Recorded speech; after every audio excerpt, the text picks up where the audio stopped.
Okay, so this is the next match, and Luffy has one game ahead of him. So we'll see the adjustments that's happening here. Now right off the bat, he starts playing aggressive, but now he's forced into the zoning game again.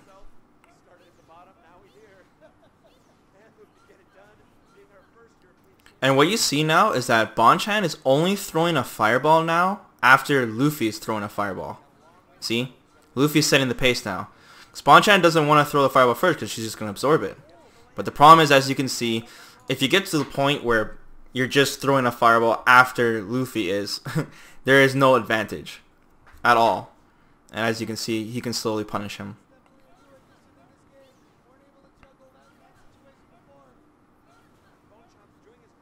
So Bonchan's still kind of lost at this point. So here we go. Luffy's getting close to super time, so now it's time to go in. And there we go. Lands the hit.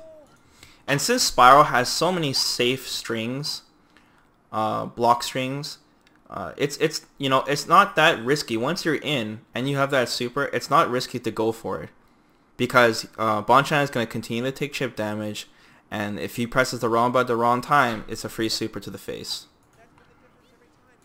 So now that Luffy has scored his damage and Bonchan has very little health left, it's time to go back to the zoning game, and he's just going to wither him down. Basically, he cut off Bonchan's legs, and he's just leaning on him to make him fall over. So as you see now, Bonchan's getting really aggressive because, you know what? The time is getting low, his life is getting low, it's time to go ham. And honestly, Bonchan should play like this right from the beginning, because as good as Rose's normals are, she does have problems when she's under pressure. One of Rose's biggest weaknesses is she doesn't have many wake-up options. Of course, she has her amazing backdash, probably the best backdash in the game, but that's really all she has. And backdashes can be read. That was a nice carrot tiger shot by Bonchan. See? Now, like, see when Rose is close to the corner and Sagaz throwing his fireballs like that? She's just getting mauled. Because she can't... See, Bonchan is really good at changing the speed of his tiger shots. And you see, he misjudged the tiger shot and he took 2 to the face. Right here. Slow one. It's just too tough. So now Luffy's like, okay, I gotta start getting close too, because I'm just gonna get destroyed if I try to zone from this far away.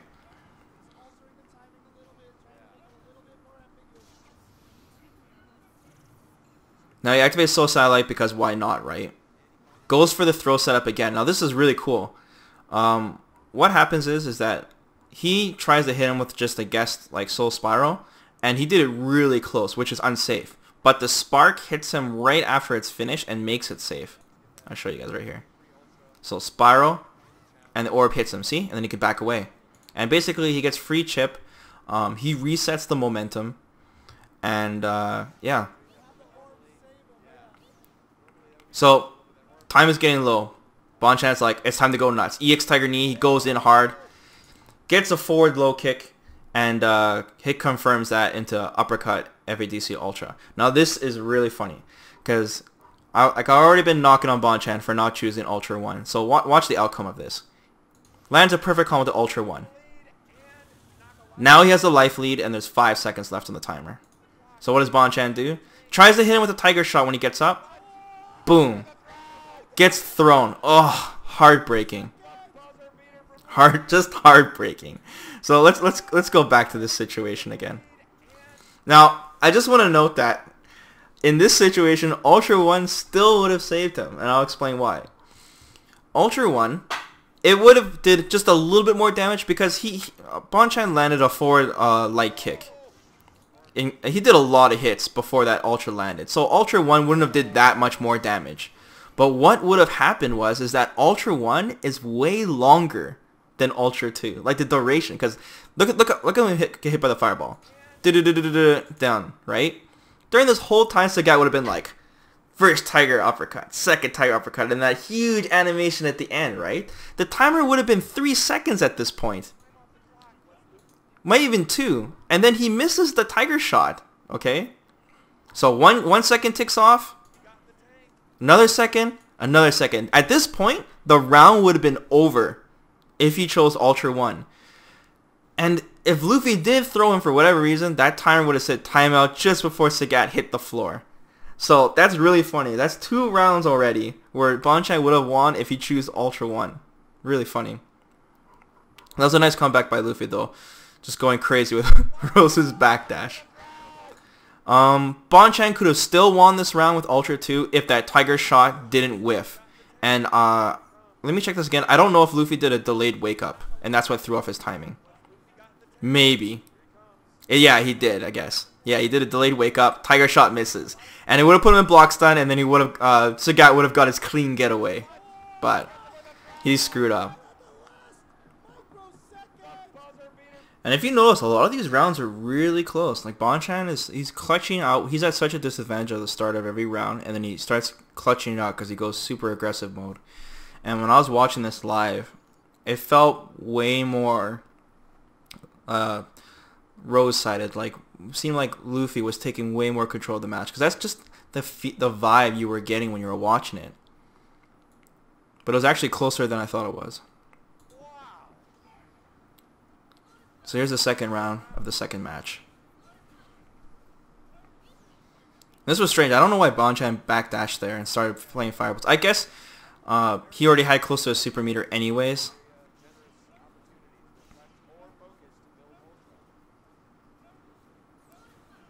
So right now Luffy starts to go in again and Bonchan goes hyper aggressive mode because he's like, you know what? If you're coming in, you're going to get in anyways.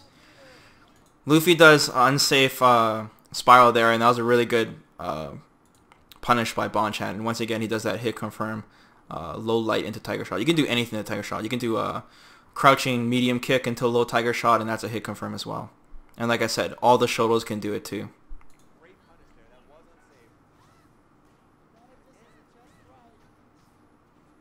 And Luffy's doing a lot of backdashes right now, and Bonchan isn't punishing them at the starting. So let me pause it here. So another use for Rose's Ultra 2 is the fact that it freezes the screen when you activate. And basically, what he does is he already Bonchan threw an EX Tiger Shot as he was getting up, and then he does a reversal Ultra. So now Luffy knows that the projectile is already heading towards him, so he does a really good decision here, and then he does an EX Reflect right away, because since he froze the screen, he was able to know what was going on with the situation. He had like a tell. And he hits Sagat right there. Boom, reflect. It was a really nice play. So right here, he gets Bonchan in the corner. And now Rose can actually just do a focus attack on Bonchan. And there's not really much you can do at this point. Bonchan has no EX meter. He basically just has to take it. Seriously. So let me show you what happens. He does the focus attack, and I don't think it hits. Because what happens here is Bonchan does the standing roundhouse, and boom, he gets hit by the spark the exact same time as the focus. Well, not the exact same time. The focus hits a frame after, it seems.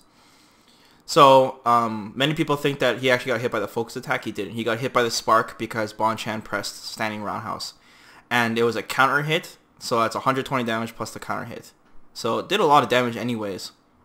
But it's just something that you should know.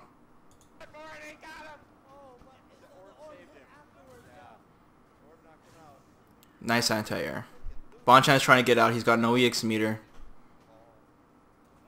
So, he's got the EX meter. Can finally get out of the corner. Does the EX knee as predicted. And they're just playing footsies right now.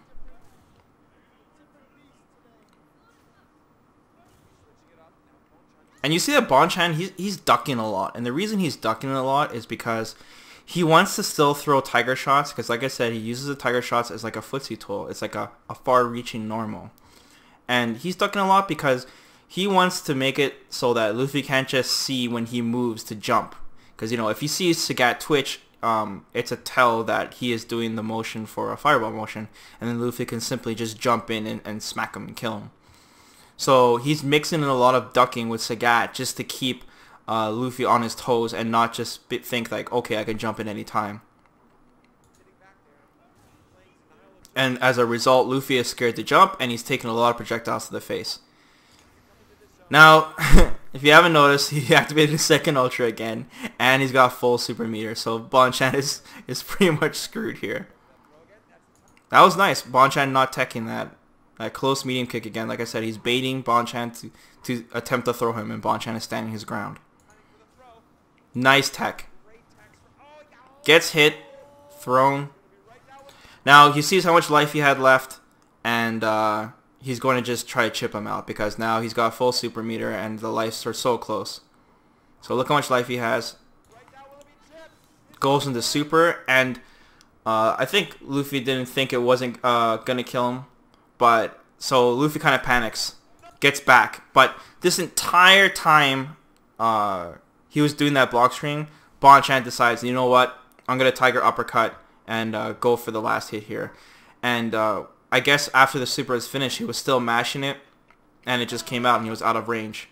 And that was just Bonchan's nerves.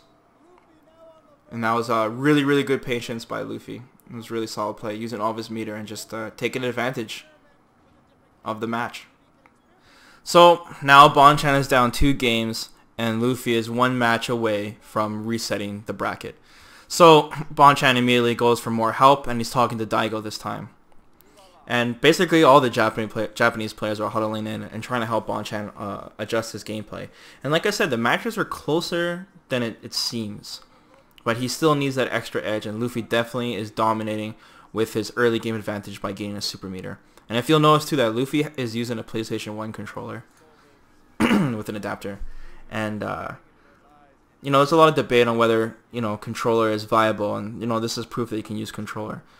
Also, Rose is not really a execution heavy character, so you don't have to worry about plinking crazy stuff or piano or things like that where a joystick would have an advantage on. But one thing too is that the D-pad on the PS1 controller is actually pretty smart. You can do a lot of back dashing and forward dashing really easily on controller. Alright, so now we'll see the adjustment Bonchan has made after 2 matches and after Daigo has talked to him. So right away you see Bonchan, look, he's dashing in. Look, he's not even throwing a fireball back. 1 fireball, gets going closer. He's getting closer. Now, I think at this point of the match, Bonchan is starting to get the big picture, and he's starting to get close and corner Rose to the corner.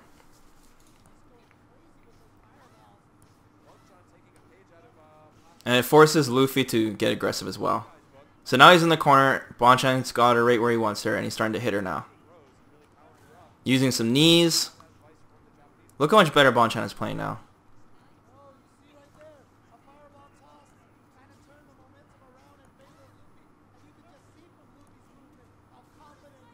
Oh, that was unsafe. I don't know why Bonchan just did a crouching medium punch into uppercut. He could have punched her way hard. Did he have 2 meters? Yeah, you see. Well, he didn't have 2 meters as he was blocking. So I guess Bonchan didn't realize that when he hit him with the crouching medium punch, it would have given him enough meter to FADC into another crouching medium to uppercut. So he could have punished a little harder there. Not a big deal. No biggie. So now Luffy goes on the offensive. So this is really cool here. So this is actually really smart on Bonchan's part. And he must understand some of them. This proves he knows some of the matchup. So Luffy gets a little careless and just does a blind jump in with the sparks. And I guess this is a test to test Bonchan's knowledge of the matchup. So Bonchan does EX Tiger Uppercut, which has more invincible frames, and that way he can just bypass the orbs, the sparks surrounding her altogether, and just do a hard punish. Now, some people might be thinking, why not just do a regular Tiger Uppercut and get hit by the spark on purpose? That way, you can Sagat recovers earlier and then gets a forward hard kick into Ultra. Just like if anyone else jumped in and they traded damage. But it doesn't work that way. If you're doing a Tiger Uppercut, then Sagat is in the air, and the orbs will actually knock Sagat down onto the floor. It'll do a hard knockdown. So doing a EX Tiger Uppercut was the best decision. So now you see their meters are actually the same right now, which is great.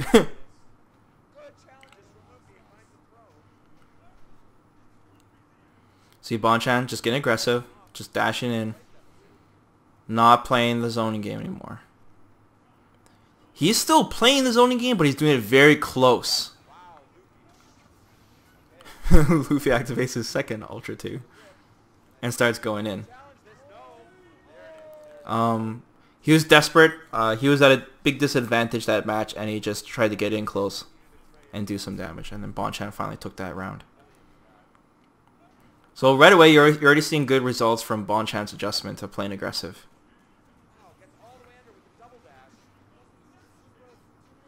Nice chain. Once again, using that EX Tiger Knee to get out of the corner. And Luffy's doing, like, look how aggressive Bonchan is. And, like, just look at the life differences now. Look at the difference in the pace of the match. Now Luffy's on the defensive.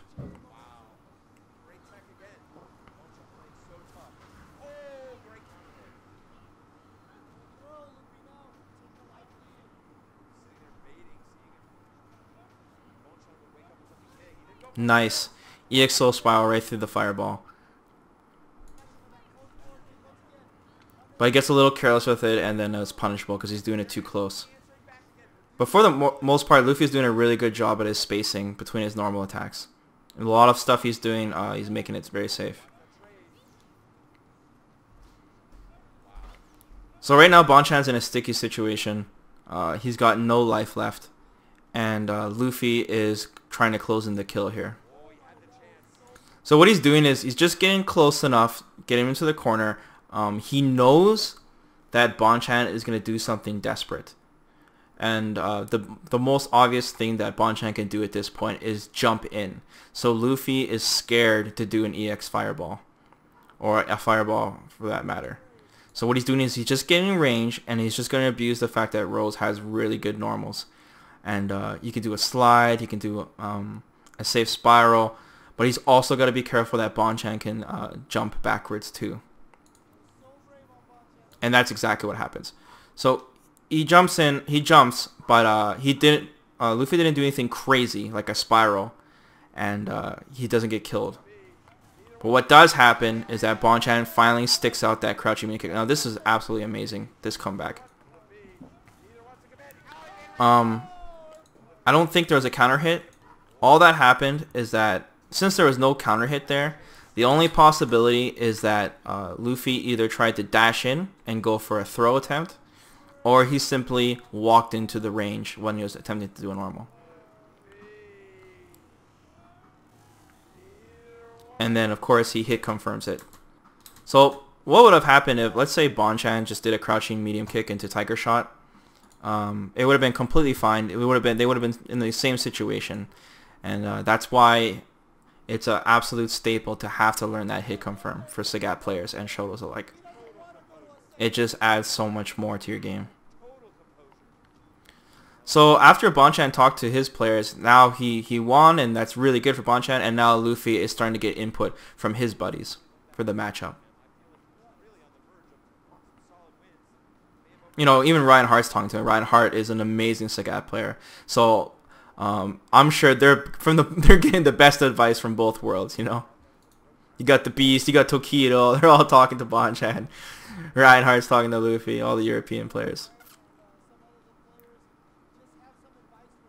A lot of people don't like coaching, but you know, coaching, it's kind of exciting sometimes, especially if you have a mic.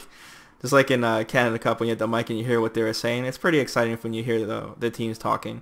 You know, when you watch StarCraft matches and stuff, you have the team cheering them on and giving them advice and stuff. That's always cool. But I can understand why people don't like coaching. I could definitely understand.